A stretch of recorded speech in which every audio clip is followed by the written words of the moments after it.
কুমিল্লার মুরাদনগরের করইবাড়ি গ্রামে পিটিয়ে হত্যা করা হয়েছে একই পরিবারের ৩ জনকে।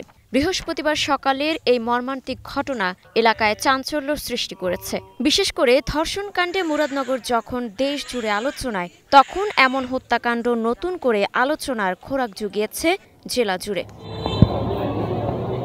নিহতদের একজন রুবি আক্তার। স্থানীয়দের অভিযোগ, রুবি আক্তার দীর্ঘদিন ধরে এলাকায় মাদক ব্যবসা, চাঁদাবাজি এবং ভয়ভীতি প্রদর্শনের মাধ্যমে আতঙ্ক তৈরি করে আসছিলেন।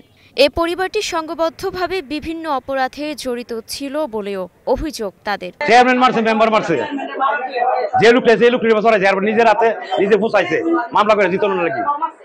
মানুষের মামলা দিছে কমে 250, তার অস্থির হয়ে গেছে মানুষ। স্যার আল্লাহ করছে স্যার, গ্রামবাসী মিললে গ্রামবাসী জান বাঁচাইতে পারে না, কি করবো স্যার। রুবি আক্তার ছাড়াও নিহত হয়েছেন তার ছেলে রাসেল এবং মেয়ে জোনাকি।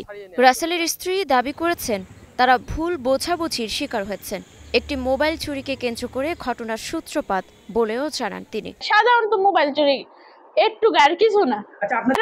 কালকে এরকম হুমকি দিছে, বাসিরের বাপ, বাসিরের চাচতো ভাইটাই এরা মিল্লার কি এদিকে অনেক মানুষ ভাড়া করছে, ওই দিকের মানুষ আর কি।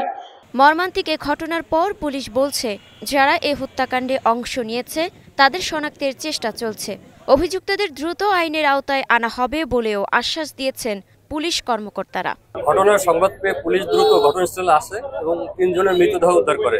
অপরাধী হয় তাহলে তাকে আটক করে পুলিশের রেকর্ড দেওয়ার কথা, বাট এই আইন নিজের হাতে তুলে নিয়ে আইনকে নিজের মতো করে ব্যবহার করে যারা এই হত্যাকাণ্ড ঘটিয়েছে, আমরা তাদের বিরুদ্ধে আইনানুগ ব্যবস্থা গ্রহণ করব। নিহতদের বিরুদ্ধে মাদক ও চাঁদাবাজি সহ একাধিক মামলা ছিল বলে পুলিশও নিশ্চিত করেছে। মুক্তা আক্তার, স্টার নিউজ।